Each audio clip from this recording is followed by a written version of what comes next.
أعوذ بالله من الشيطان الرجيم.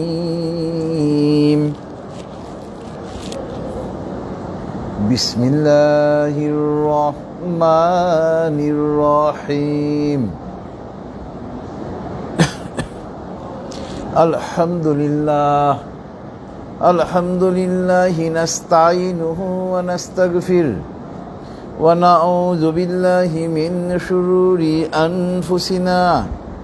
من يهد الله فلا مضل له ومن يضلله فلا هادي له ونشهد أن لا إله إلا الله وحده لا شريك له ونشهد أن محمدا عبده ورسوله أرسله بالحق بشيرا ونذيرا بين يدي الساعة. من يطع الله ورسوله فقد رشد ومن يعصهما فإنه لا يضر إلا نفسه ولا يضر الله شيئا. فقد قال الله تعالى في القرآن المجيد: أعوذ بالله من الشيطان الرجيم. إن الله وملائكته يصلون على النبي يا أيها الذين آمنوا صلوا عليه وسلموا تسليما. اللهم صل على محمد وعلى آل محمد كما صليت على إبراهيم وعلى آل إبراهيم إنك حميد مجيد. اللهم بارك على محمد وعلى آل محمد كما باركت على إبراهيم وعلى آل إبراهيم إنك حميد مجيد. رب اشرح لي صدري ويسر لي أمري واحلل عقدة من لساني يفقه قولي. ربي زدني علما. سبحان الله وبحمده سبحان الله العظيم. উপস্থিত সম্মানিত হাজির মজলিস এবং ফেসবুক লাইভের মাধ্যমে যারা আমাদের সঙ্গে যুক্ত হয়েছেন, আসসালামু আলাইকুম ওয়া রাহমাতুল্লাহি ওয়া বারাকাতুহু। মহান আল্লাহ পাকের দরবারে লক্ষ কোটি কৃতজ্ঞতা। মহান আল্লাহ পাক আজকে আমাদেরকে এই সুপ্রিম কোর্ট প্রাঙ্গণে মাগরিবের নামাজ আদায় করার পর তাফসীরুল কোরআনের এই মাহফিলে বসার তৌফিক দিয়েছেন। এই জন্য আমরা মহান আল্লাহ পাকের দরবারে কৃতজ্ঞতা আদায় করে বলি আলহামদুলিল্লাহ। যাবতীয় প্রশংসা একমাত্র মহান আল্লাহ পাকের জন্য। আজকে আমরা ইনশাআল্লাহ মহাগ্রন্থ আল কোরআনের 99 নম্বর সূরাতুজ জিলজাল নিয়ে আলোচনা করব, আয়াত 1 থেকে 8। তবে আমরা যথারীতি প্রথমে এই 8টা আয়াতের তেলাওয়াত এবং তর্জমা, এরপরে ইনশাআল্লাহ আমরা এই আয়াতসমূহের তাফসীরে চলে যাব। أعوذ بالله من الشيطان الرجيم. بسم الله الرحمن الرحيم.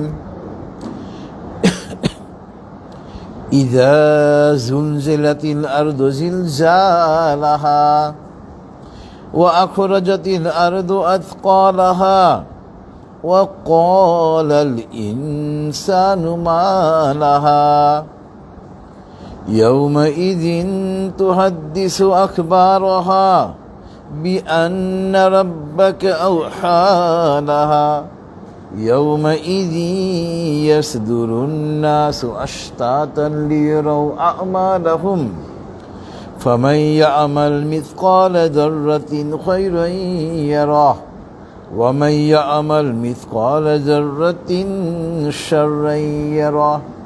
صدق الله العلي العظيم وصدق رسوله النبي الكريم ونحن على ذلك من الشاهدين.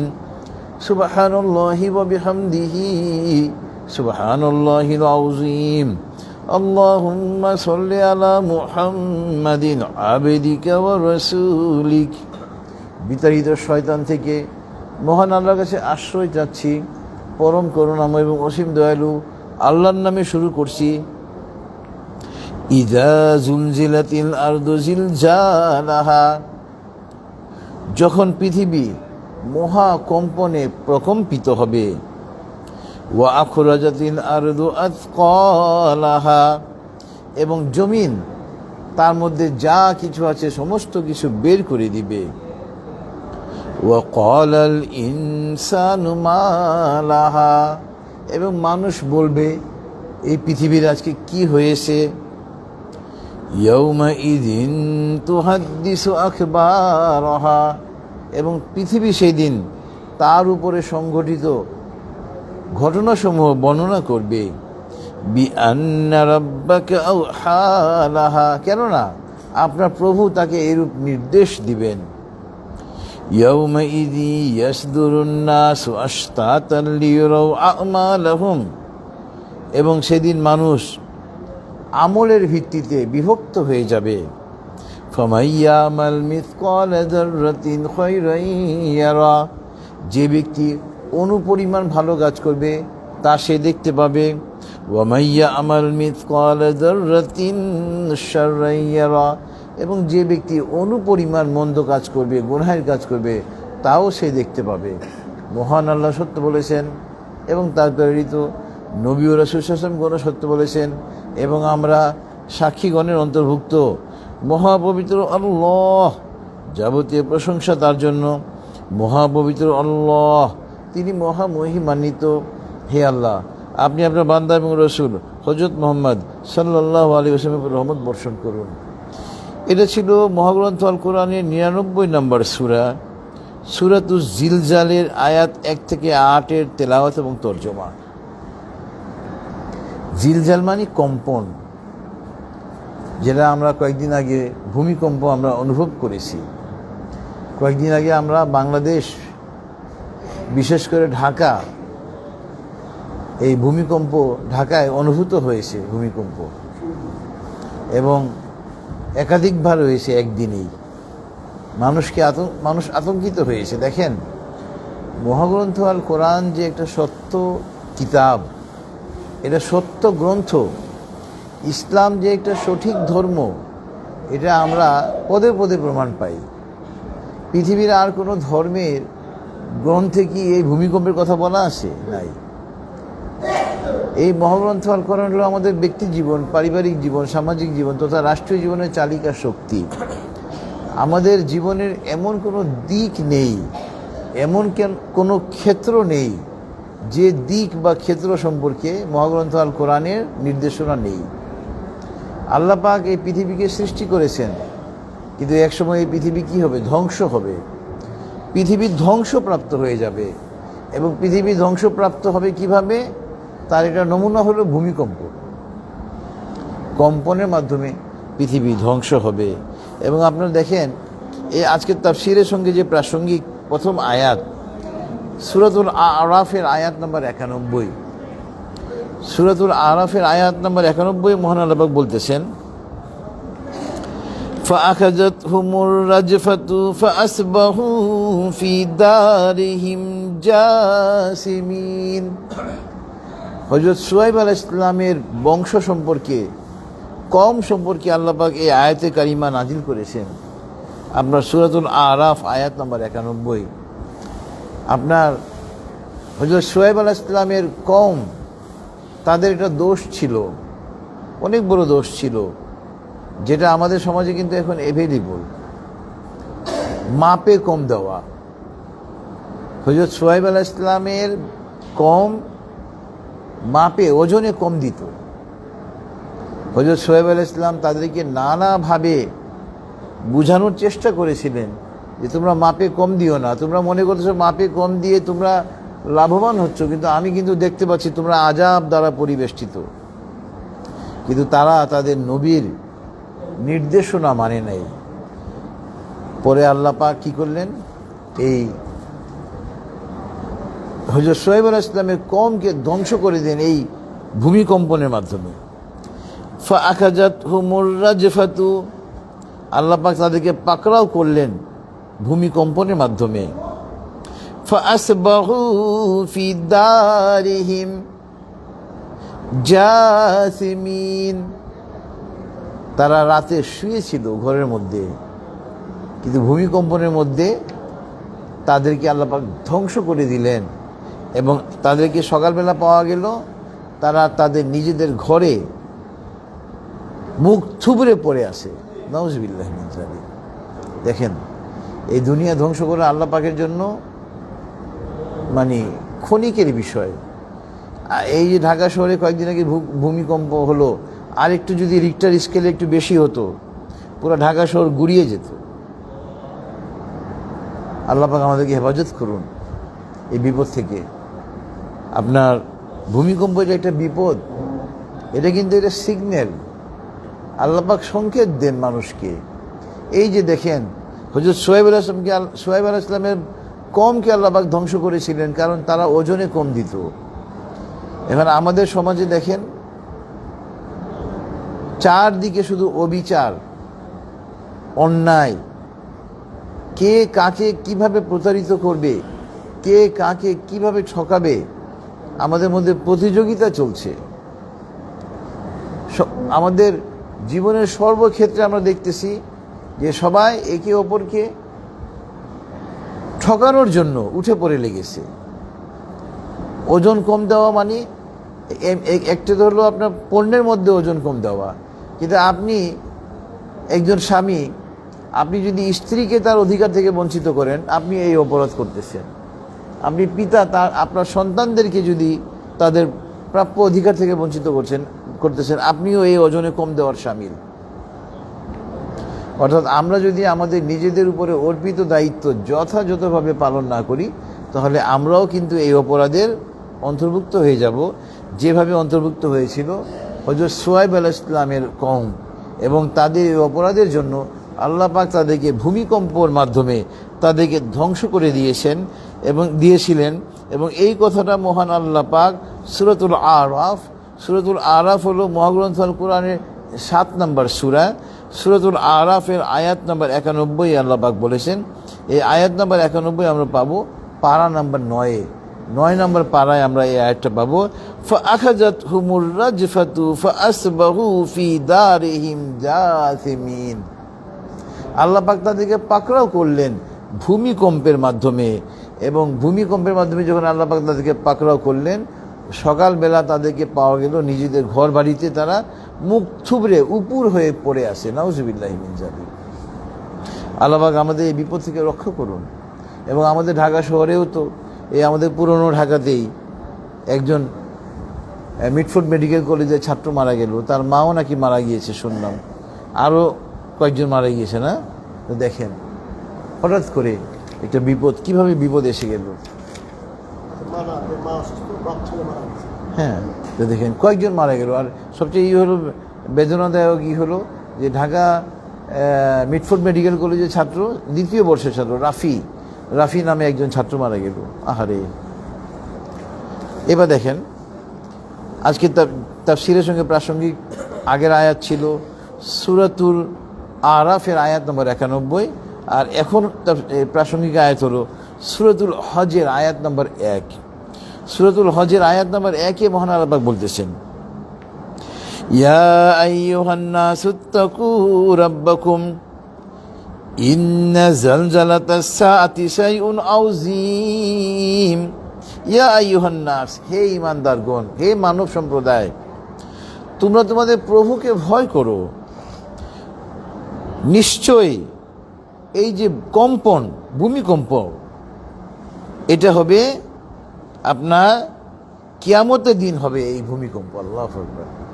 ভূমিকম্পের মাধ্যমে আল্লাহ পাক পৃথিবীকে ধ্বংস করে দিবেন। আপনার সূরাতুল জিলজালে এসছে, যখন আল্লাহ পাক কিয়ামতের দিন ভূমিকম্প দিবেন, জমিনকে প্রকম্পিত করবেন প্রবল ভূমিকম্পের দ্বারা। ওয়া আখরাজাতিল আরদু আথকালাহা, এই জমিন কি করবে? তার ভিতরে সমস্ত কিছু বের করে দিবে। তো জমিনের ভিতরে কি আছে? জমিনের ভিতরে মৃত দেহসমূহ দাফন করা হয়েছে, এগুলা সব বের হয়ে যাবে। জমিনের ভিতরে কি আছে? অনেক মূল্যবান সম্পদ রয়েছে, সোনা দানা, হ্যাঁ, মূল্যবান বস্তু তখন বের হয়ে যাবে। এবং তাফসিরে এসেছে যে যখন পৃথিবী তার গর্ভ থেকে, পৃথিবীর ভিতর থেকে, মাটির ভিতর থেকে সমস্ত কিছু বের করে দিবে, তখন দেখা যাবে সেখানে স্বর্ণ, রৌপ্য, হীরা জহরত, দামি মূল্যবান জিনিসপত্রগুলো ওখানে পড়ে আসে। এবং তখন দেখবে যারা সম্পদের লোভে আত্মীয়তার সম্পর্ক নষ্ট করেছিল, তারা বলবে, আরে এই সম্পদের জন্য আমি আত্মীয়তার সম্পর্ক নষ্ট করেছি, আর আজকে এই সম্পদ এখানে পড়ে আছে, কেউ নেওয়ার মতো লোক নেই। যে মানুষকে হত্যা করেছিল সম্পদের লোভে, সে বলবে আমি মানুষকে হত্যা করেছিলাম সম্পদের জন্য, অথচ এই সম্পদ আজকে এখানে পড়ে আছে। ওয়াকালাল ইনসানু মা লাহা, মানুষ বলবে পৃথিবীর আজকে কি হয়েছে? ইয়াউমাইযিন তুহাদ্দিসু আখবারাহা। এবং দেখেন, আমরা গোপন স্থানে অনেক অন্যায় কাজ করে ফেলি, মনে করি কেউ দেখে নেই। যে জমিনে আমরা অন্যায় কাজ করতেছি, কিয়ামতের দিন এই জমিন আমাদের বিরুদ্ধে সাক্ষ্য দিবে যে আমার উপরে এই লোক এতটা সময়ে অমুক দিন এই অপরাধ করেছে। হ্যাঁ, যে নেক কাজ করবে ওই নেক কাজেরও সে সাক্ষ্য দিবে। ইয়াউমাইযিন তুহাদ্দিসু আখবারাহা। আচ্ছা, কেন জমিন কিভাবে বর্ণনা করবে? বিআন্না রাব্বাকা আওহা লাহা, আল্লাহ পাক নির্দেশ দিবেন যে তুমি তোমার উপরে যেসব ঘটনা সংঘটিত হয়েছে সমস্ত কিছু তুমি বর্ণনা করো। সুতরাং গুনাহ করার আগে খুব চিন্তা ভাবনা করতে হবে যে আমি যে গুনাহ করতেছি কেউ দেখতেছে না, কিন্তু যে জমিনে আমি গুনাহ করতেছি এই জমিন আমার বিরুদ্ধে সাক্ষ্য প্রদান করবে। নাউযুবিল্লাহি মিন যালিক। আল্লাহ আমাদেরকে হেফাজত করুন গুনাহের কাছ থেকে। এবং যত ছোট গুনাহ করি না কেন, আপনার এই সূরাতুল জিলজালে ফামাইয়া আমাল মিসকালা যাররাতিন খায়রান ইয়ারা ওয়া মাইয়া আমাল মিসকালা যাররাতিন শাররান ইয়ারা, অনুপরিমাণ যে ভালো কাজ করবে সে ওই অনুপরিমাণ ভালো কাজের প্রতিদান পাবে, আর কেউ যদি অনুপরিমাণ মন্দ কাজ করে ওই অনুপরিমাণ মন্দ কাজের সে শাস্তি পাবে। এবং এটার সাথে সম্পৃক্ত আয়াত হইল সূরাতুল লোকমানের আয়াত নম্বর 16। সূরাতুল লোকমানের আয়াত নম্বর 16-তে মহান আল্লাহ পাক বলতেছেন, ইয়া বুনাইয়া ইন্নাহা ইন তাকু মিসকালা হাববাতিন মিন খারদালিন ফাতাকুন ফি সখরাতিন আও ফিস সামাওয়াতি আও ফিল আরদ ইয়াতি বিহাল্লাহ ইন্নাল্লাহা লাতীফুন খাবীর। দেখেন, হযরত লোকমান হাকিম তিনি হিকমত পেয়েছিলেন, দ্বীনের গভীর জ্ঞান পেয়েছিলেন। তিনি নবী ছিলেন না, তবে তিনি হিকমত, দ্বীনের গভীর জ্ঞানের অধিকারী হয়েছিলেন। আল্লাহ পাক তাকে হিকমত দিয়েছিলেন। এই লোকমান হাকিমকে অনেক লোক ডেকে তার নিকট থেকে পরামর্শ গ্রহণ করত। বড় বড় রাজা বাদশাহরা ডেকে লোকমান হাকিমের নিকট থেকে পরামর্শ গ্রহণ করত। এই লোকমান হাকিম তার সন্তানকে উপদেশ দিচ্ছে, ইয়া বুনাইয়া, হে আমার ছেলে, তুমি যদি এটা সরিষার দানা, শস্য দানার পরিমাণও কোনো গুনাহের কাজ করো, কোনো কাজ করো, এবং তা যদি একটা পাথরের নিচে, আসমান বা জমিনে যেখানে লুকিয়ে থাক, আল্লাহ পাক কি করবেন? ওটাকে বের করে আনবেন। ইন্নাল্লাহা, কেননা ইন্নাল্লাহা লাতীফুন খাবীর, আল্লাহ পাক অত্যন্ত সূক্ষ্মদর্শী। আল্লাহু আকবার। অনেক ছোট ছোট গুনাহ আমরা করে ফেলি, মনে করি এটা কেউ দেখে নাই, আমরা মনেও থাকে না, কিন্তু আল্লাহ পাক কিয়ামতের দিন এই সমস্ত কিছুকে আমাদের সামনে উপস্থিত করবেন। আল্লাহ রাসূল সাল্লাল্লাহু আলাইহি ওয়াসাল্লাম দিনে 70 বার আস্তাগফিরুল্লাহ পড়তেন। আস্তাগফিরুল্লাহ মানে, হে আল্লাহ, আমি আপনার কাছে ক্ষমা চাই, আমি আপনার কাছে ক্ষমা প্রার্থী, হে আল্লাহ আপনি আমাকে ক্ষমা করে দেন। মা আয়েশা রাদিয়াল্লাহু আনহা, উম্মুল মুমিনিন মা আয়েশা রাদিয়াল্লাহু আনহা বললেন, হে আল্লাহ রাসূল সাল্লাল্লাহু আলাইহি ওয়াসাল্লাম, আপনি তো নিষ্পাপ, আল্লাহ পাক তো আপনার আগের পরের সমস্ত গুনাহ মাফ করে দিয়েছেন, আপনি কেন এত আল্লাহর কাছে ক্ষমা চান? নবী সাল্লাল্লাহু আলাইহি ওয়াসাল্লাম বললেন, হে আয়েশা, আল্লাহ পাক যদি কারো হিসাব নিবে, কেউ হিসাব দিয়ে জান্নাতে যেতে পারবে না, এমনকি আমিও না। আল্লাহ পাকের অনুগ্রহ ছাড়া কেউ জান্নাতে যেতে পারবে না। সুতরাং আমরা সব সময় মহান আল্লাহ পাকের কাছে প্রার্থনা করব, আল্লাহ পাক যেন আমাদেরকে বিনা হিসেবে জান্নাতুল ফেরদৌস দান করেন, জান্নাতের অধিকারী আমাদেরকে করেন বিনা হিসাবে। হিসাব নিলে আমরা হিসাব দিতে পারবো না, হিসেব দেওয়ার সক্ষমতা কারো নেই। এটা ছিল সূরাতুল লুকমান। হযরত লুকমান হাকিম তার সন্তানকে উপদেশ দিচ্ছেন যে, হে আমার সন্তান, হে আমার পুত্র, তুমি যদি একটা সরিষার দানা, শস্য দানার পরিমাণও কোনো আমল করো, এবং ওই আমল যদি একটা পাথরের নিচে, আসমান বা জমিনে কোথাও লুকিয়ে থাকে, আল্লাহ পাক ওটাকে বের করে আনবেন। কেননা ইন্নাল্লাহা লাতীফুন খবীর, আল্লাহ পাক অত্যন্ত সূক্ষ্মদর্শী। এরপরে আজকে তাফসীরের সঙ্গে প্রাসঙ্গিক আয়াত হলো আপনার সূরাতুত তাওয়াবুনের আয়াত নম্বর 9। সূরাতুত তাওয়াবুন মহাগ্রন্থ আল কোরআনের 64 নম্বর সূরা। এখানে আল্লাহ পাক বলতেছেন, ইয়াউমা ইয়াজমাউকুম লিয়াউমিল জামই যালিকা ইয়াউমুত তাগাবুন। তাগাবুন শব্দের অর্থ হইল হার জিত, জয় পরাজয়। এই 9 নম্বর আয়াতে, সূরাতুত তাগাবুনের 9 নম্বর আয়াতে মহান আল্লাহ পাক এই তাগাবুন শব্দটা ব্যবহার করেছেন। এই জন্য এই সূরার নামকরণ করা হয়েছে সূরাতুত তাগাবুন। তো আল্লাহ পাক বলতেছেন, ওই যে জমায়েতের দিন, কিয়ামতের দিন, সবাইকে একত্রিত করা হবে এবং ওটা হবে হার জিতের দিন, জয় পরাজয়ের দিন। কাদের জয় হবে? মুমিনদের, মুসলমানদের জয় হবে, যারা তাওহীদের দাওয়াতকে দুনিয়াতে কবুল করেছে এবং তাওহীদের দাওয়াত কবুল করার পরে তাওহীদের দাওয়াতের উপরে যারা কায়েম ছিল, তাদেরকে আল্লাহ পাক ক্ষমা করে জান্নাত দান করবেন ইনশাআল্লাহ। তাদের জন্য হবে জয়ের দিন। আর যারা তাওহীদের দাওয়াতকে অস্বীকার করেছিল, যেমন কাফেররা, হিন্দু, বৌদ্ধ, খ্রিস্টান, ইহুদি, কাদিয়ানি, আপনার ওই অগ্নি উপাসক, অর্থাৎ যারা ইসলামের পতাকা তলে কি হয় নাই, আশ্রয় গ্রহণ করে নাই, তাওহীদের দাওয়াতকে কবুল করে নাই, আল্লাহ পাক তাদের কি করবেন? মহান আল্লাহ পাক তাদেরকে আল্লাহ পাক জাহান্নামে নিক্ষেপ করবেন এবং ওই দিন হবে তাদের জন্য পরাজয়ের দিন। ইয়াউমা ইয়াজমাউকুম লিয়াউমিল জামই যালিকা ইয়াউমুত তাগাবুন। সুতরাং এই দুনিয়ায় শেষ না, এটা ক্ষণিকের দুনিয়া। আমাদের এই দুনিয়ায় আল্লাহ পাক প্রেরণ করেছেন একটা নির্দিষ্ট মেয়াদ দিয়ে, নির্দিষ্ট আপনার হায়াত দিয়ে। এই হায়াতের যখন পরিসমাপ্তি হবে, আমাদেরকে মৃত্যু নামক শব্দের সঙ্গে, মৃত্যুর সঙ্গে আমাদেরকে মুখোমুখি হতে হবে এবং মৃত্যুর মাধ্যমে আমরা পরকালে প্রবেশ করব। মৃত্যুর পরে মহান আল্লাহ পাক আমাদেরকে আবার পুনর্জীবিত করবেন দুনিয়াতে আমাদের কাজকর্মের হিসাব নিকাশ নেওয়ার জন্য। এই কথাটা সবসময় আমাদেরকে মনে রাখতে হবে যে আমাদের প্রত্যেকটা আমল, প্রত্যেকটা কাজকর্ম লিপিবদ্ধ হচ্ছে। কাল্লা বাল তুকাজ্জিবুনা বিদ্দীন ওয়া ইন্না আলাইকুম লাহাফিজিন কিরামান কাতিবিন ইয়ালামুনা মা তাফআলুন। আমাদের সঙ্গে দুজন ফেরেশতা সার্বক্ষণিক নিয়োজিত রয়েছেন। এই দুজন ফেরেশতাকে মহান আল্লাহ পাক আমাদের সঙ্গে পরিচয় করিয়ে দিয়েছেন কিরামান কাতিবিন, সম্মানিত লেখক বলে।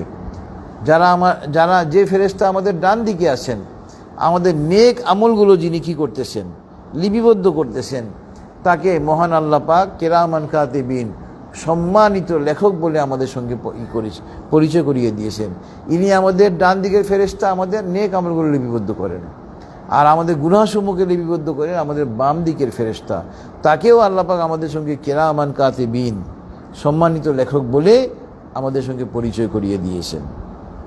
সুতরাং কোনো গুনাহ করার আগে খুব চিন্তা ভাবনা করে খুব চিন্তা ভাবনা করতে হবে যে আমরা কোন গুনাহ করতেছি, কারণ আমাদের সমস্ত আমলগুলো আল্লাহ পাক লিপিবদ্ধ করতেছেন ফেরেশতার মাধ্যমে। আল্লাহ পাক তো আরশে আজিম থেকে দেখছেনই, আরশে আজিম থেকে আল্লাহ পাক কিন্তু আমাদেরকে দেখছেন। আমরা সর্বক্ষণ আল্লাহ পাকের নজরদারিতে আছি, তিনি আরশে আজিম থেকে আমাদের উপরে নজরদারি করতেছেন। আসলাম, এই ফ্যানটা অফ করে দাও গিয়ে।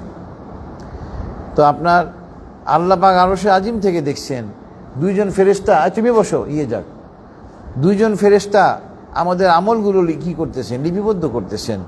সুতরাং যে কোনো আমল করার আগে চিন্তা ভাবনা করে করতে হবে আমরা যেন নেক আমল করি, আমাদেরকে দিয়ে যেন কোনো বদ আমল না হয়, গুনাহের কাজ যেন না হয়, গুনাহের কাজ যেন না হয়, এদিকে আমাদেরকে খেয়াল রাখতে হবে। এরপরে আপনার আজকে তাফসীরের সঙ্গে প্রাসঙ্গিক আয়াত হলো সূরাতুন নাজিয়াতের আয়াত নম্বর 34। সূরাতুন নাজিয়াতের আয়াত নম্বর 34-এ মহান আল্লাহ পাক বলতেছেন, فَإِذَا جَاءَتِ الطَّامَّةُ الْكُبْرَى, কিয়ামত দিবসকে আল্লাহ পাক এখানে মহাপ্রলয়ের দিন, মহাপ্রলয় হবে। দেখেন, যখন বিপদ আসে সব কিছু উলটপালট করে দেয়। তো এই কিয়ামতের দিন কে আল্লাহ পাক আমাদের সঙ্গে পরিচয় করছেন, ফাইজা জাআতি তাম্মাতুল কুবরা, মহাপ্রলয় হবে, ধ্বংস হবে, ধ্বংস আর ধ্বংস। কোরআনে অন্যান্য আয়াতে এসছে সূর্য খসে পড়বে। সূর্য একটা নির্দিষ্ট স্থানে আছে, সূর্য তার স্থান থেকে বিচ্যুত হবে, স্থানচ্যুত হবে, চন্দ্র স্থানচ্যুত হবে, সমস্ত কিছু ওলটপালট হয়ে যাবে কিয়ামতের দিন। এরপরে আপনার এবং এটা ছিল সূরাতুন নাজিয়াতের আয়াত নম্বর 34, আর সূরাতু আবাসার আয়াত নম্বর 33 থেকে 36। এখানে মহান আল্লাহ পাক বলতেছেন, ফাইজা জাআতিস সাখা ইয়াওমা ইয়াফিরুল মারউ মিন আখিহি ওয়া উম্মিহি ওয়া আবিহি ওয়া সাহিবাতিহি ওয়া বানিহি। দেখেন কিয়ামতের দিন কি হবে। আমরা বলি না ফেরারি আসামি, পলাতক আসামি, ফিরারুন শব্দটা আরবিক শব্দ। সেদিন মানুষ পালাতে থাকবে তার ভাই থেকে, এক ভাই আরেক ভাই থেকে পালাবে, ভাই বোন থেকে, বোন ভাই থেকে পালাবে, মা বাবা সন্তান থেকে, সন্তান মা বাবা থেকে পালাবে, স্বামী স্ত্রী থেকে, স্ত্রী স্বামী থেকে পালাবে। এটা নিয়ে কিন্তু অনেকে আবার এই আয়াতটা রেফার করে ফেসবুকে স্ট্যাটাস দিয়েছে যে কোরআনে আল্লাহ পাক বলেছেন কিয়ামতের দিন সবাই পালাবে, সন্তানকে রেখে বাবা পালাবে, বাবাকে দেখে সন্তান পালাবে, স্বামী স্ত্রীকে দেখে পালাবে, স্ত্রী স্বামীকে দেখে পালাবে। কারণ কি, সেদিন কেউ কারো কোনো সাহায্য করতে পারবে না, এই জন্য তারা পালাবে। সবাই নিজেকে নিয়ে ইয়া নাফসি করবে, নিজেকে নিয়ে। তো অনেকে দেখা গেছে দোকানে এবার ভূমিকম্পে আসার আগে ডিপার্টমেন্টাল স্টোরে কেনাকাটা করতেছে, যেই ভূমিকম্প শুরু হলো বাবা সন্তানকে ফেলে দৌড় দিয়ে পালিয়ে গেছে। এটা কিন্তু এসছে, এবং তখন অনেকে এই আয়াতগুলো রেফার করেছে যে কোরআনে বলা হয়েছে, দেখা যাচ্ছে তাই। অর্থাৎ তো দেখেন আপনার, আমরা কিন্তু দুনিয়াতে যদি এখন কোনো বিপদে পড়ি, আমাদের আত্মীয় স্বজন, পাড়া প্রতিবেশী, বন্ধুবান্ধব সবাই দৌড়ে এসে যে যার মতো সহায়তা করে, এবং যত বড় বিপদে আপনি পড়েন না কেন, সবার সম্মিলিত প্রচেষ্টায় আমরা এক সময় বিপদ থেকে উদ্ধার হয়ে যাই। কিন্তু আখিরাতে আমরা যদি বিপদে পড়ে যাই, কেউ আসবে না আমাদেরকে সাহায্য করার জন্য, আমাদেরকে সাহায্য করার জন্য কেউ আসবে না। সেদিন সবাই সবার থেকে পালাতে থাকবে। সুতরাং সেই দিন আমাদের নিজস্ব যে আমল ওইটাই কাজে লাগবে। এই জন্য ওই আমলের দিকে আমাদেরকে খুব গুরুত্ব দিতে হবে, ওই দিনের জন্য আমাদেরকে প্রস্তুতি গ্রহণ করতে হবে। এবং এরপরে আজকে প্রাসঙ্গিক আয়াত হলো তাফসীরের সঙ্গে আপনার সূরাতু ইনশিকাকের আয়াত 1 থেকে 5। ইজাস সামাউন শাক্কাত ওয়া আজিনাত লিরাব্বিহা ওয়া হুক্কাত ওয়া ইযাল আরদু মুদ্দাত ওয়া আলকাত মা ফিহা ওয়া তাখাল্লাত ওয়া আজিনাত লিরাব্বিহা ওয়া হুক্কাত। যখন কি হবে, ইজাস সামাউন শাক্কাত, আসমান টুকরা টুকরা হয়ে যাবে, বিদীর্ণ হয়ে যাবে। ওয়া আজিনাত লিরাব্বিহা ওয়া হুক্কাত, কেন হবে? আল্লাহ পাকের নির্দেশ দিবে, আল্লাহ পাকের নির্দেশে আসমান খণ্ডিত বিখণ্ডিত হয়ে যাবে। কেননা এটা আল্লাহ পাকের নির্দেশনা, এবং ওয়া হুক্কাত, এটা ঘটবেই, কিয়ামত সংঘটিত হবেই। ওয়া ইজাল আরদু মুদ্দাত, এবং জমি কি হবে? প্রসারিত হয়ে যাবে। ওয়া আলকাত মা ফিহা ওয়া তাখাল্লাত, জমিনের ভিতর থেকে সমস্ত কিছু বের করে দিবে। জমি খালি হয়ে যাবে, জমিনের গর্ভে কিছুই থাকবে না। আমরা সূরাতুল জিলজালে পড়েছি এই আয়াতে কারিমা, এবং ওই আয়াতের সাথে মিল। ওয়া আখরাজাতিল আরদু আথকালাহা, জমিন তার সমস্ত কিছু কি করবে? বের করে দিবে। এই কথাটা এখানেও আল্লাহ পাক বলতেছেন যে জমি কি হবে? শূন্য হয়ে যাবে, খালি হয়ে যাবে। কেননা ওয়া আজিনাত লিরাব্বিহা ওয়া হুক্কাত, কেননা আপনার প্রভুর নির্দেশ থাকবে এরকম, এবং এটা ঘটবেই। এটা ইনইভাইটেবল, যেটা ঘটবেই, যার ঘটাটাকে কেউ কি করতে পারে না, বিলম্ব করতে পারে না, আটকাতে পারে না, যেটা ঘটবেই, ইনইভাইটেবল। আমরা একটা ইংরেজি একটা শব্দ ব্যবহার করি, যেটা ঘটবে, ইনইভাইটেবল, এটা ঘটবেই, অর্থাৎ কিয়ামত সংঘটিত হবেই। এরপরে আপনার এটা ছিল সূরাতুল ইনশিককের আয়াত 1 থেকে 5, আজকে তাফসীরের সঙ্গে প্রাসঙ্গিক। এরপরে আজকে তাফসীরের সঙ্গে প্রাসঙ্গিক আয়াত হলো সূরাতুল আদিয়াতের আয়াত 9 থেকে 11। আফালা ইয়ালামু ইযা বুসিরা মা ফিল কুবুর ওয়া হুসিলা মা ফিস সুদূর ইন্না রাব্বাহুম বিহিম ইয়াউমা ইযিন লাখাবীর। এই যে দেখেন, মানুষ কি জানে না সেদিন কবর সমস্ত কিছু বের করে দিবে, মাটি বের করে দিবে, এবং আমরা আমাদের মনের মধ্যে কি ছিল দুনিয়াতে আল্লাহ পাক সব জানিয়ে দিবেন। আমাদের মনের খবরও আল্লাহ পাক সেদিন আমাদেরকে জানিয়ে দিবেন। ইন্না রাব্বাহুম বিহিম ইয়াউমা ইযিন লাখাবীর, আল্লাহ পাক সমস্ত কিছু সম্পর্কে ওয়াকিফাল, তিনি কোনো কিছু সম্পর্কে উদাসীন নন। এবং এইটার সাথে প্রাসঙ্গিক আয়াত হলো সূরাতু কফের 50 নম্বর সূরার আয়াত নম্বর 16। 50 নম্বর সূরার আয়াত নম্বর 16তে মহান আল্লাহ পাক বলতেছেন, সূরাতু কফে আল্লাহ পাক বলতেছেন, ওয়ালাকাদ খলাকনাল ইনসানা ওয়া না'লামু মা তুওয়াসবিসু বিহি নাফসু ওয়া নাহনু আকরাবু ইলাইহি মিন হাবলিল ওয়ারিদ। দেখেন, ওয়ালাকাদ খলাকনাল ইনসান, আল্লাহ পাক নিশ্চয়ই মানুষকে সৃষ্টি করেছেন। ওয়া না'লামু, এবং আল্লাহ পাক জানেন। আমরা বলি না ওয়াসওয়াসা, ওয়া না'লামু মা তুওয়াসবিসু বিহি নাফসু, আমাদের মনের মধ্যে যে খারাপ চিন্তার উদয় হয় আল্লাহ পাক তাও জানেন। আল্লাহু আকবার। কিভাবে জানেন? ওয়া নাহনু আকরাবু ইলাইহি মিন হাবলিল ওয়ারিদ, আমাদের ঘাড়ের পিছনে একটা শিরা রয়েছে, যাকে আমরা রগ বলি অনেকে আঞ্চলিক ভাষায়। এই শিরা ইংরেজিতে এটাকে বলে ভেন, VEIN, ভেন। এই শিরার নাম হলো জুগুলার ভেন। এই যে আমাদের ঘাড়ের পিছনে যে ভেন, এই শিরা, এটাকে অনেকে বলে শাহ রগ। এটা এত মূল্যবান এই রগ, এবং এটার ফাংশন এত আমাদের ব্রেনের সাথে রিলেটেড যে এই রগ যদি কাটা যায় মানুষ সঙ্গে সঙ্গে মারা যায়। পিছনের এই রগটা, অনেক সময় এই রোগের মধ্যে একটু আঘাত লাগলে মানুষ অজ্ঞান হয়ে যায়। দেখবেন অনেকে মানুষকে একটু মেরে অজ্ঞান করে দেয়, এই রোগের মধ্যে তারা আঘাত করে। এটা মেডিকেল সায়েন্সের কথা, এটাকে বলে জুগুলার ভেইন। তো এই যে রগ, এটা আমাদের কত কাছে, তাই না? আল্লাহ পাক বলতেছেন, আমি তোমাদের নিকটে এই রগের চাইতেও বেশি নিকটবর্তী। আল্লাহু আকবার। সুতরাং আমাদেরকে মনে রাখতে হবে যে আমাদের সৃষ্টিকর্তা মহান আল্লাহ পাক উনি আরশে আজিম থেকে আমাদেরকে কি করতেছেন, পর্যবেক্ষণ করতেছেন। আমাদের সমস্ত আমল তিনি দেখতেছেন, আমাদের সমস্ত কিছু তিনি ওখান থেকে পেরুজ করতেছেন, পর্যবেক্ষণ করতেছেন।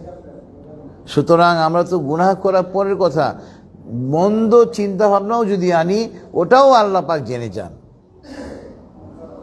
সুতরাং গুনাহ তো করা যাবেই না, মন্দ গুনাহের চিন্তাও করা যাবে না। আপনার তো কিয়ামত নিয়ে আলোচনা করছিলাম, কিয়ামত হবেই, কিয়ামত সংগঠিত হবেই, এই দুনিয়া ধ্বংস হবেই। আর যার মৃত্যু এসে গেল তার জন্য তো কিয়ামত হয়ে গেল, তাই না? যিনি মারা গেলেন তার জন্য তো কিয়ামত শুরু।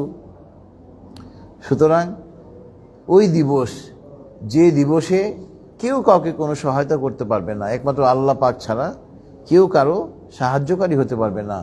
আল্লাহ পাক আপনার এই সূরাতু বাকারার আয়াত নম্বর 48-এ এই কথাটা আপনার আল্লাহ পাক আরো স্পষ্ট করে বলেছেন, ওয়াত্তাকু ইয়াওমান লা তাজজি নাফসুন আন নাফসিন শাইআ ওয়ালা ইউকবালু মিনহা শাফাআতু ওয়ালা ইউখাযু মিনহা আদলুন ওয়ালা হুম ইউনসারুন। সূরাতুল বাকারা আয়াত নাম্বার 48। দেখেন, ওয়াত্তাকু ইয়াওমান লা তাজজি নাফসুন আন নাফসিন শাইআ ওয়ালা ইউকবালু মিনহা শাফাআতু ওয়ালা ইউখাযু মিনহা আদলু ওয়ালা হুম ইউনসারুন। সেই দিনকে তোমরা ভয় করো যেদিন কোনো ব্যক্তি কোনো ব্যক্তির সাহায্যে আসতে পারবে না। ওয়ালা ইউকবালু, আমরা বলি না কবুল করা, গ্রহণ করা, সেদিন কোনো সুপারিশ, যাকে আমরা ইংরেজিতে বলি রিকমেন্ডেশন, কোনো সুপারিশ গ্রহণ করা হবে না। এবং বদলা, আমরা বলি বিনিময়, কোনো বদলা গ্রহণ করা হবে না।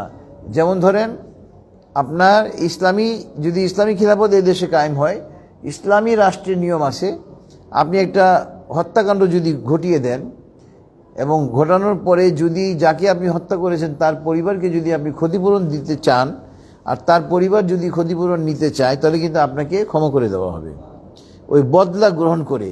কিন্তু কাল কিয়ামতের মাঠে কোনো বদলা গ্রহণ করা হবে না। ওয়ালা হুম ইউনসারুন, এবং তারা সেখানে কোনো সাহায্যকারী পাবে না। সুতরাং এটা ছিল সূরাতুল বাকারার আয়াত নাম্বার 48। এখন আমরা কয়েকটা হাদিসে চলে যাব, আজকে তাফসীরের সঙ্গে প্রাসঙ্গিক হাদিস। প্রথম হাদিস হলো আপনার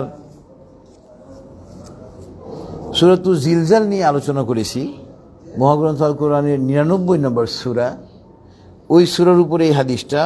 আন ইবনে আব্বাসিন ওয়া আনাস ইবনে মালিকিন রাদিয়াল্লাহু আনহু ক্বালা, দুইজন সাহাবী হাদিসটা বর্ণনা করেছেন। ক্বাল রাসূলুল্লাহ সাল্লাল্লাহু আলাইহি ওয়াসাল্লাম ইজা জুলজিলাতি তা'দিলু নিসফুল কুরআন। দেখেন, ইবনে আব্বাস রাদিয়াল্লাহু আনহু আর আনাস ইবনে মালিক রাদিয়াল্লাহু আনহু দুইজন প্রখ্যাত সাহাবী এই হাদিস বর্ণনা করেছেন। সহিহ জামিআত তিরমিজিতে এই হাদিসটা লিপিবদ্ধ হয়েছে। ওনারা বলতেছেন, নবী সাল্লাল্লাহু আলাইহি ওয়াসাল্লাম বলেছেন যে এই সূরাতু জিলজাল এটা হলো মহাগ্রন্থ কোরআনের অর্ধেক। আল্লাহু আকবার। নিসফুল কোরআন, তা'দিলু নিসফুল কোরআন। কেউ যদি সূরাতু জিলজাল 2 বার তেলাওয়াত করে তাহলে 1 খতম কোরআনের সব সে পেয়ে গেল। আল্লাহু আকবার। এবং ওই হাদিসে আল্লাহ রাসূল বলতেছেন, ওয়া কুল হুয়াল্লাহু আহাদ তা'দিলু সুলুসুল কোরআন। সূরাতুল ইখলাস, কুল হুয়াল্লাহু আহাদ 3 ভাগের 1 ভাগ। অর্থাৎ কেউ যদি সূরা ইখলাস 3 বার পড়ে তাহলে সে 1 খতম কোরআনের সওয়াব পেয়ে গেল। আল্লাহু আকবার। আচ্ছা, ওয়া কুল ইয়া আইয়ুহাল কাফিরুন তা'দিলু রুবুল কোরআন। সূরাতুল কাফিরুন, কুল ইয়া আইয়ুহাল কাফিরুন, এটা হলো কোরআনের 4 ভাগের 1 ভাগ। কেউ যদি এই সূরা 4 বার পড়ে তাহলে 1 খতম কোরআনের সওয়াব পাবে। আল্লাহু আকবার। তা আমরা এই হাদিসটা আমি এই জন্য লিপিবদ্ধ রেফার করেছি, কারণ হলো জামিআত তিরমিজি হাদিসটা লিপিবদ্ধ হয়েছে সহিহ হাদিস, যেহেতু সূরাতুল জিলজাল নিয়ে আলোচনা করছি, সূরাতুল জিলজাল হলো কোরআনের অর্ধেক। ইজা জুলজিলাতি তাদিলু নিসফুল কোরআন। ইজা জুলজিলাতি সূরা কোরআনের অর্ধেক। আল্লাহু আকবার। আমরা যারা পারি এই সূরাটা মুখস্থ করার চেষ্টা করব। যখনই আমরা নামাজে পড়ব অনেক কত সওয়াব হবে। এরপরে আপনার হাদিস হলো আন আবি হুরায়রা রাদিয়াল্লাহু আনহু আন্না রাসূলুল্লাহ সাল্লাল্লাহু আলাইহি ওয়াসাল্লাম ক্বাল লা তাকুমুস সাআতু হাত্তা ইয়াকসারু আল হারজু ক্বালু মা আল হারজু ইয়া রাসূলুল্লাহ ক্বাল আল কাতলু রাওয়াহু মুসলিম। হযরত আবু হুরায়রা যে হাদিস খানা বর্ণনা করেছেন, তিনি বলতেছেন নবী সাল্লাল্লাহু আলাইহি ওয়াসাল্লাম বলেছেন, ততক্ষণ পর্যন্ত কিয়ামত হবে না যতক্ষণ পর্যন্ত না হত্যাকাণ্ড বেড়ে যাবে, হরজটা বেড়ে যাবে। সাহাবীরা প্রশ্ন করলেন, ইয়া আল্লাহ রাসূল সাল্লাল্লাহু আলাইহি ওয়াসাল্লাম হরজটা কি? বলল, হরজ মানে হত্যাকাণ্ড। এখন আমাদের চারপাশে দেখেন হত্যাকাণ্ড কেমন বেড়ে গিয়েছে। মানে আপনার পত্রিকা খুললেই, নিউজ চ্যানেল দেখলে হত্যাকাণ্ডের খবর আমরা শুনি। এটা আখেরি জামানা। রাওয়াহু সহিহ মুসলিম। এরপরে আপনার আজকে তাফসীরের সঙ্গে প্রাসঙ্গিক সর্বশেষ হাদিস হলো আন আবি হুরায়রা রাদিয়াল্লাহু আনহু ক্বাল ক্বাল রাসূলুল্লাহ সাল্লাল্লাহু আলাইহি ওয়াসাল্লাম হুফফাতুন নারু বিশ-শাহাওয়াতি ওয়া হুফফাতুল জান্নাতু বিল মাকারিহি। রাওয়াহু মুসনাদে আহমদ, সহিহ হাদিস। হযরত আবু হুরায়রা রাদিয়াল্লাহু আনহু হাদিস খানা বর্ণনা করেছেন এবং তিনি বলতেছেন যে আল্লাহ রাসূল সাল্লাল্লাহু আলাইহি ওয়াসাল্লাম বলেছেন, এই জাহান্নামকে ঢেকে রাখা হয়েছে আরাম আয়েশ দিয়ে, লোভনীয় বস্তু দিয়ে। দেখবেন গুনাহের কাজ করা অনেক ইজি, গুনাহের কাজ করা অত্যন্ত সহজ, আরো ভালো লাগে। জাহান্নামকে আল্লাহ পাক পরিবেষ্টন করে দিয়েছেন গুনাহের কাজ দিয়ে, অন্যায় অশ্লীল কাজ দিয়ে, যেগুলা মানুষের নিকটে আকর্ষণীয়। আর জান্নাতকে আল্লাহ পাক ঢেকে রেখেছেন কষ্টদায়ক বস্তু দিয়ে। অর্থাৎ জান্নাতে যেতে হলে কষ্ট করতে হবে। এই যে আপনার একজন মুসলমান ইসলামে দাখিল হওয়ার পরে 5 ওয়াক্ত নামাজ যে মুসলমানরা আমরা পড়ি, 5 ওয়াক্ত নামাজ পড়া কত কষ্ট। চলার পথে এমনভাবে চলা যাতে আমার দ্বারা কারো কোনো কষ্ট না হয়। কারণ হলো একজন মুমিনের জিহবা এবং হাত দ্বারা অন্য কেউ কষ্ট পাবে না। আপনি ব্যবসা করবেন, হালাল উপায়ে আপনাকে ব্যবসা করতে হবে, কত কষ্ট। আপনি রাস্তা দিয়ে হেঁটে যাচ্ছেন, আপনার সামনে দিয়ে একটা সুন্দরী নারী, রূপসী নারী অশ্লীল মানে পোশাক পরে হেঁটে যাচ্ছে, প্রায় অর্ধনগ্ন, কিন্তু আপনি তার দিকে তাকাচ্ছেন না। কেন? ইসলাম আপনাকে তার দিকে তাকানোর অনুমতি দেয়নি। তো এই যে আপনি আপনার দৃষ্টিকে সংযত রাখছেন, দৃষ্টি এদিক ওদিক আপনি দিচ্ছেন না। অনেক খারাপ কিছু আপনার দেখার সুযোগ আছে, কিন্তু আপনি ওগুলো দেখছেন না। কেননা আল্লাহ পাক দেখতেছেন আপনি কি করতেছেন। আর এখন তো সিনেমা প্রত্যেক মানুষের হাতে হাতে, মোবাইল ফোনে আপনি চাইলে এটা অশ্লীল সিনেমা দেখতে পারবেন, কেউ আপনাকে দেখবে না, কিন্তু আপনি ওটা দেখছেন না। কেন? আল্লাহ পাক তো আপনাকে দেখতেছেন। তো এই যে আপনার আল্লাহ পাক জাহান্নামকে ঢেকে দিয়েছেন আপনার ওই আকর্ষণীয় বস্তু দিয়ে, যেমন অন্যায় কাজ, অশ্লীলতা, গুনাহের কাজ দিয়ে। আর জান্নাতকে আল্লাহ পাক ঢেকে রেখেছেন কষ্টদায়ক বস্তু দ্বারা। অর্থাৎ জান্নাতে যেতে হলে কষ্ট করতে হবে। আমরা দুনিয়াতে একটা ভালো মানে চাকরি, ভালো ব্যবসা করে সুন্দরভাবে জীবনযাপন করার জন্য কত কষ্ট করি, পরীক্ষা ভালো ফলাফলের জন্য কত কষ্ট করি। তো আখিরাতেও আমরা আরাম চাই, তাহলে আখিরাতের জন্য ওইভাবে কষ্ট করতে হবে। কষ্ট না করলে জান্নাত পাওয়া যাবে না। জান্নাত পাওয়ার জন্য কি করতে হবে? আপনার জান্নাত পাওয়ার মতো কাজ করতে হবে। তো আলহামদুলিল্লাহ, যেটুকু আলোচনা হলো, মহান আল্লাহ পাক আমাদেরকে তার উপরে আমল করার জন্য তৌফিক দান করুন। দোয়া হবে আমরা সবাই একবার দরুদ ইব্রাহিম পড়ি। আল্লাহুম্মা সাল্লি আলা মুহাম্মাদ ওয়া আলা আলি মুহাম্মাদ কামা সাল্লাইতা আলা ইব্রাহিম ওয়া আলা আলি ইব্রাহিম ইন্নাকা হামিদুম মাজিদ। اللهم بارك على محمد وعلى آل محمد كما باركت على إبراهيم وعلى آل إبراهيم إنك حميد مجيد اللهم آمين ربنا تقبل منا إنك أنت السميع العليم اللهم اغفر لحينا وميتنا وشاهدنا وغائبنا وصغيرنا وكبيرنا وذكرنا وأنثانا ربنا ظلمنا أنفسنا وإن لم تغفر لنا وترحمنا لنكونن من الخاسرين ربنا آتنا في الدنيا حسنة وفي الآخرة حسنة وقنا عذاب النار رب ارحمهما كما ربياني صغيرا ربي زدني علما أستغفر الله اللهم افتح لي أبواب رحمتك اللهم إني أسألك من فضلك اللهم إني أسألك الهدى والتقى والعفاف والغنى হে আল্লাহ আমরা তোমার কিছু বান্দা মাওলা এই সুপ্রিম কোর্ট প্রাঙ্গণে মাওলা তোমার মহাগ্রন্থ আল কোরআন থেকে এবং তোমার হাবিবের হাদিস থেকে আলোচনা করেছি মাওলা মাওলা আমাদের পড়া বলা শোনা বুঝা এবং বুঝানোর মধ্যে অনেক ভুল হয়েছে মাওলা মাওলা তুমি তো ক্ষমাশীল তুমি ক্ষমা করতে পছন্দ করো মাওলা মাওলা আমাদের এই পড়া বলা শোনা বুঝা এবং বুঝানোর ভুল দুটি ক্ষমা করে আমাদের এই মাহফিলকে তুমি কবুল করে নাও মাওলা মাওলা আমাদের মাহফিলকে আমাদের জন্য নাজাতের জারিয়া করে দাও মাওলা মাওলা আমাদেরকে আরবি ভাষা বাংলা ভাষা ইংরেজি ভাষার উপরে অগাধ পারদর্শিতা দান করো মাওলা যাতে করে সারা বিশ্বে তোমার কালামে পাকের বাণীকে আমরা ছড়িয়ে দিতে পারি মাওলা তুমি আমাদেরকে সেই তৌফিক দান করো মাওলা মাওলা আমাদেরকে মহাগ্রন্থ আল কোরআনের প্রত্যেকটা আয়াতের অর্থ এবং ব্যাখ্যা পড়া বোঝা আমল করা এবং মানুষের কাছে তার দাওয়াত পৌঁছে দেওয়ার জন্য তৌফিক দান করো মাওলা মাওলা আমাদের প্রত্যেককে মহাগ্রন্থ আল কোরআনের প্রত্যেকটা আয়াতের অর্থ এবং ব্যাখ্যা পড়া বোঝা আমল করা এবং মানুষের কাছে তার দাওয়াত পৌঁছে দেওয়ার আগ পর্যন্ত আমাদের হায়াতকে বৃদ্ধি করে দাও মাওলা মাওলা আমরা যারা হাত তুলেছি মাওলা আমরা আমাদের জীবনের জানা ও জানা ইচ্ছা অনিচ্ছায় করা সমস্ত গুনাহ নিয়ে তোমার দরবারে আমরা তওবা করতেছি মাওলা তুমি আমাদের তওবাকে কবুল করে নাও মাওলা আমাদের গুনাহসমূহকে তুমি মাফ করে দাও মাওলা আমাদের গুনাহসমূহকে তুমি নেকির দ্বারা ভরপুর করে দাও মাওলা মাওলা আমরা যারা হাত তুলেছি মাওলা তুমি তো আমাদের প্রত্যেকের মনের খবর জানো মাওলা তুমি আমাদের প্রত্যেকের মনের নেক উদ্দেশ্যকে পূর্ণ করে দাও মাওলা মাওলা এই দেশের বেশিরভাগ লোক গরিব মাওলা তাদের পরিবারের অভিভাবকরা সকালবেলা খালি হাতে রিজিকের তালাশে বের হয় মাওলা মাওলা তাদের পরিবারের অন্যান্য সদস্য তাদের দিকে চেয়ে থাকে মাওলা এই দেশের কোনো লোক যেন কোনো দিন খালি হাতে ঘরে না ফিরে মাওলা তুমি সেই তৌফিক দান করো মাওলা আমাদের প্রত্যেককে প্রতিদিন পর্যাপ্ত পরিমাণে হালাল রিজিক নিয়ে ঘরে প্রবেশ হয়ে তৌফিক দান করো মাওলা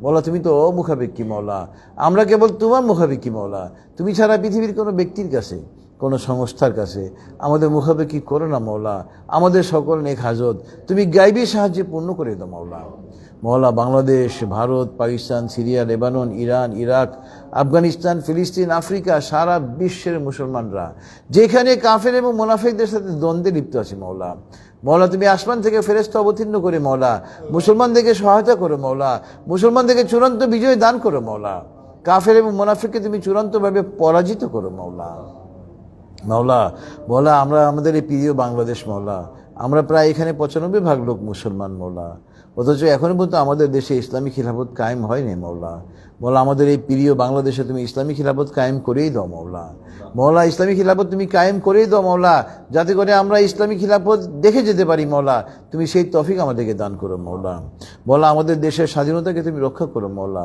সার্বভৌমত্বকে রক্ষা করো মাওলা পার্শ্ববর্তী হিন্দু রাষ্ট্র ভারত মাওলা নরেন্দ্র মোদীকে তুমি ধ্বংস করো মাওলা মাওলা ভারতের মুসলমানদেরকে তুমি রক্ষা করো মাওলা তুমি ডোনাল্ড ট্রাম্প মুসলমান দুশ্মনকে ধ্বংস করে দাও মাওলা নেতানিয়াহুকে তুমি ধ্বংস করো মাওলা বনি ইসরায়েলকে তুমি ধ্বংস করে দাও মাওলা সারা বিশ্বের মুসলমানদেরকে তুমি কাফের মোনাফেক ইহুদিদের বিরুদ্ধে মুশরিকদের বিরুদ্ধে তুমি জয়ী করো মাওলা মাওলা আমরা যারা হাত তুলেছি মাওলা আমাদের প্রত্যেকের মনের নেক উদ্দেশ্যকে তুমি পূর্ণ করে দাও মাওলা মাওলা আমাদের মাতা পিতা নানা নানি দাদা দাদি আত্মীয় স্বজন শ্বশুর শাশুড়ি মা বাবা ভাই বোন ফুপা ফুপু, নানা নানি, চাচা চাচি, আত্মীয় স্বজন যারা মৃত্যুবরণ করেছে মাওলা, অনেক আইনজীবী ভাই এবং বোনেরা মৃত্যুবরণ করেছে মাওলা, অনেক বিচারপতিরা মৃত্যুবরণ করেছে মাওলা, বারের কর্মচারীরা মৃত্যুবরণ করেছে মাওলা, সুপ্রিম কোর্টের কর্মচারীরা মৃত্যুবরণ করেছে মাওলা, তাদের সকলকে তুমি ক্ষমা করে দাও মাওলা, তাদের সকলের কবর আযাব তুমি কিয়ামত পর্যন্ত মাফ করে দাও মাওলা, তাদের জন্য তুমি বিনা হিসেবে জান্নাতুল ফেরদাউসের ফায়সালা করে দাও মাওলা।